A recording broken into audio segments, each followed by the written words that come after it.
Salam kerahiman.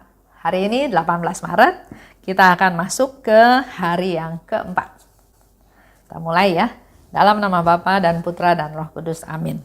Hari keempat kita ambil dari 12:16 dan 12:17. Hari ini bawalah kepadaku orang-orang yang tidak beriman dan mereka yang belum mengenal aku. Dalam sengsaraku yang pedih, aku juga memikirkan mereka, dan semangat mereka di masa depan meneguhkan hatiku. Benamkanlah mereka dalam lautan kerahimanku. 12:17. Ya Yesus yang Maha Rahim, Engkau adalah terang seluruh dunia. Terimalah dalam hatimu yang Maha Rahim jiwa orang-orang yang tidak beriman, yang belum mengenal Engkau. Biarlah sinar rahmat-Mu menerangi mereka, sehingga mereka pun bersama kami dapat mengagungkan kerahiman-Mu yang mengagumkan. Dan jangan biarkan mereka tersingkir dari kediaman hati-Mu yang Maha Rahim. Kiranya sinar kasih-Mu menerangi jiwa-jiwa yang berada dalam kegelapan. Buatlah jiwa-jiwa ini mengenal Engkau dan bersama dengan kami memuji kerahiman-Mu. Bapa yang kekal, arahkanlah tatapan mata-Mu yang Maha Rahim kepada jiwa orang-orang yang tidak beriman dan mereka yang belum mengenal Engkau, tetapi sudah direngkuh dalam hati Yesus yang Maha Rahim. Tariklah mereka kepada terang Injil. Jiwa-jiwa ini belum tahu betapa besarnya kebahagiaan orang yang mengasihi Engkau. Berikanlah rahmat-Mu kepada mereka, agar mereka pun dapat mengagungkan kerahiman-Mu yang maha murah sepanjang segala abad. Amin. Itu yang akan kita bahas bersama-sama ya, hari keempat. Kembali Yesus minta kita untuk membawa jiwa-jiwa orang yang tidak beriman dan yang belum mengenal Tuhan. Jadi ada dua kelompok ya. Ada kelompok yang tidak beriman, tapi juga mereka yang belum kenal Tuhan. Karena dua kelompok ini Yesus katakan, dalam sengsaraku yang pedih, dalam perjalanan jalan salibnya Yesus menuju Golgota, menuju kematiannya, Yesus juga memikirkan mereka. Coba bandingkan dengan kita. Kita peduli nggak sama orang yang tidak beriman, sama orang yang nggak kenal Tuhan? Hari ini kita diingatkan oleh Tuhan supaya kita juga peduli pada mereka. Orang yang tidak beriman, orang yang belum kenal Tuhan. Dan semangat mereka di masa depan meneguhkan hatiku. Setelah mereka menjadi orang beriman, setelah mereka kenal Tuhan, mereka akan meneguhkan hatinya Tuhan.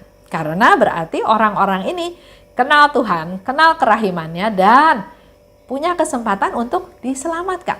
Itu yang menjadi harapannya Tuhan. Langkah berikutnya, benamkanlah mereka dalam lautan kerahimanku. Jadi dengan sangat bijaksana ya, Yesus menjelaskan kepada kita kenapa kita perlu berdoa untuk mereka yang belum beriman atau yang tidak beriman dan belum kenal Tuhan. Kalau kita lihat yang kemarin, langsung ya Yesus bilang, katakanlah, bawalah jiwa yang setia dan saleh dan benamkanlah. Tapi di sini hari ini Yesus dengan sabar memberikan penjelasan kepada kita kenapa kita perlu berdoa buat mereka. Kenapa kita perlu peduli buat mereka. Mereka yang tidak beriman pada Yesus, mungkin karena mereka nggak tahu, nggak ada yang ngajarin, nggak ada yang memberikan informasi, nggak ada yang membuat mereka mengerti atau tahu hal tersebut. Jadi mereka tidak beriman, alasannya bisa karena mereka tidak tahu.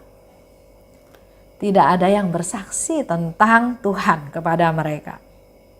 Oleh sebab itu, mari kita mulai bersaksi pada mereka melalui kata-kata kita, melalui sikap, melalui tindakan kita bahwa saya punya Tuhan. Tuhan yang peduli, Tuhan yang baik, Tuhan yang menggerakkan hati saya, Tuhan yang Maha Rahim.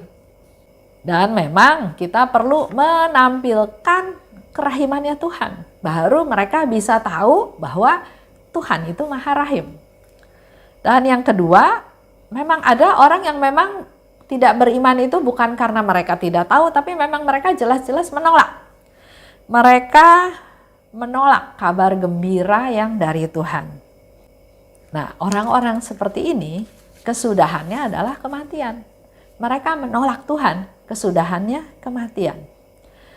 Ada kelompok ketiga yang seolah-olah mereka percaya pada Tuhan, mereka mengabdi pada Tuhan, mereka melaksanakan firman Tuhan, tapi dalam praktek sehari-harinya mereka tidak bawa sifatnya Tuhan. Misalnya terjadi pembunuhan atau pembantaian atau ya hal-hal yang dia katakan saya seperti ini karena Tuhan, karena membela Tuhan. Tapi kalau dievaluasi lagi, apa yang mereka lakukan enggak sejalan dengan sifatnya Tuhan. Tuhan itu pengampun. Tuhan itu tidak menghukum, Tuhan itu pemurah, Tuhan itu berbelas kasih. Tapi yang mereka lakukan, yang mereka rasa bahwa mereka adalah laskarnya Tuhan, serdadunya Tuhan, tapi yang mereka lakukan enggak seperti apa yang diharapkan oleh bosnya, oleh Tuhan, oleh majikannya ya. Mereka berbuat semenang-menang, mereka merasa bahwa mereka paling benar, mereka mungkin ada yang mengancam ya. Nah, jadi ada orang yang tidak beriman ini ada 3 kelompok. Ada yang memang tidak tahu, ada yang memang tidak mau, ada yang seolah-olah mereka beriman tapi kata-katanya, tindakannya menunjukkan bukan orang yang beriman. Kita perlu mendoakan mereka. Kita perlu mohon ampun buat mereka supaya mereka sadar bahwa apa yang mereka lakukan itu salah. Supaya mereka bertobat. Kalau Bapak Ibu punya buku ini ya, kita baca buku ini dari buku Pesta Kerahiman Ilahi. Di sana dikatakan lebih lanjut memang bahwa ada sekelompok orang yang memang betul-betul nggak mau menerima kebaikan Tuhan. Nah, belajar dari Yesus, maka kita nggak perlu membenci mereka. Tapi tadi saya katakan kita berdoa buat mereka, kita mohon ampun buat mereka. Seperti yang Yesus katakan di atas salib. Ya Bapa, ampunilah mereka sebab mereka tidak tahu apa yang mereka lakukan. Kita berdoa buat mereka kepada Tuhan Yesus untuk orang-orang yang tidak percaya, yang tidak beriman. Kalau ini menjadi satu kebiasaan buat kita, terutama dalam doa koronka, tanpa kita sadari kita sedang mendorong orang-orang yang kita doakan ini untuk semakin hari semakin dekat dengan Yesus. Yang dituntut dari kita adalah sikap rendah hati, sikap mengampuni, dan juga terus berdoa buat mereka. Nah, di dalam nomor 1217 itu adalah ungkapan doa yang dikatakan oleh Suster Faustina. Kita baca lagi ya. Ya Yesus yang Maha Rahim, Engkau adalah terang seluruh dunia.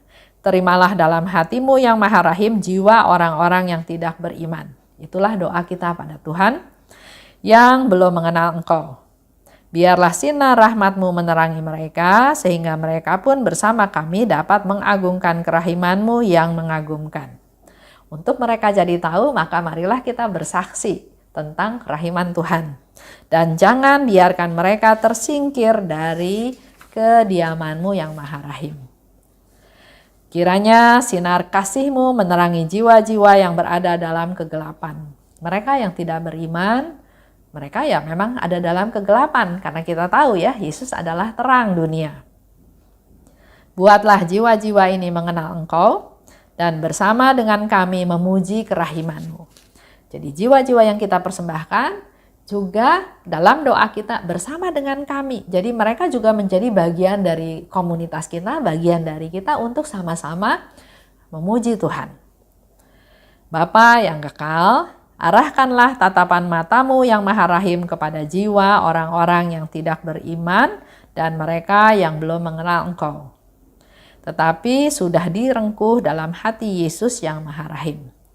Tariklah mereka kepada terang Injil Jiwa-jiwa ini belum tahu betapa besarnya kebahagiaan orang yang mengasihi Engkau. Itu yang menjadi kerinduan kita, supaya mereka yang belum kenal Tuhan jadi kenal Tuhan dan bisa merasakan kebahagiaan seperti yang sudah kita rasakan. Bukan kita nikmati sendiri, tapi kita juga harap orang lain juga menikmati hal yang sama.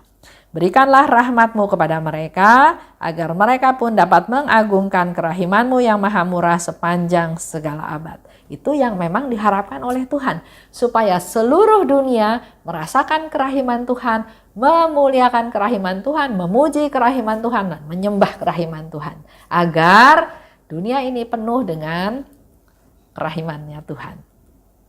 Itu aja untuk hari ini. Kita tutup ya. Dalam nama Bapa dan Putra dan Roh Kudus. Amin. Salam kerahiman.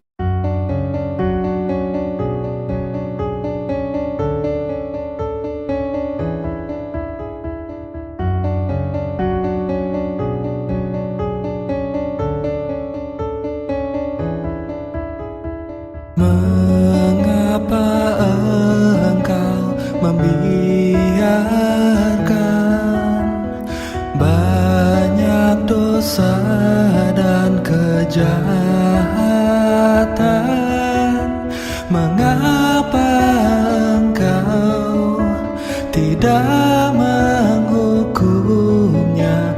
Ternyata Engkau masih memberi kesempatan. Dia memperpanjang masa kerahiman. Celakalah mereka yang tak menyadari. Tulis dan wartakan kerahimannya. Mohon rahmat bagi mereka yang berdosa. Ya Yesus, terima kasih atas semua kesempatan yang Engkau beri. Ya Yesus, ampunilah atas semua dosa yang terjadi.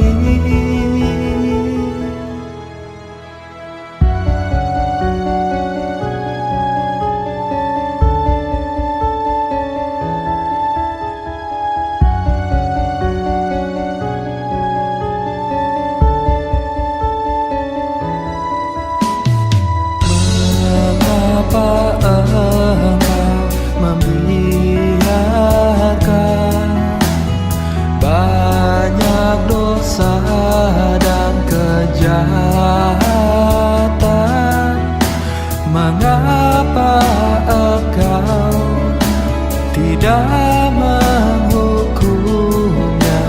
Ternyata Engkau masih memberi kesempatan. Dia memperpanjang masa kerahiman. Celakalah mereka yang tak menyadari. Tulis dan wartakan kerahimannya. Mohon rahmat bagi mereka yang berdosa. Ya Yesus, terima kasih atas semua kesempatan yang Engkau beri. Ya Yesus, ampunilah atas semua dosa yang terjadi. Ya Yesus, terima kasih atas semua kesempatan yang Engkau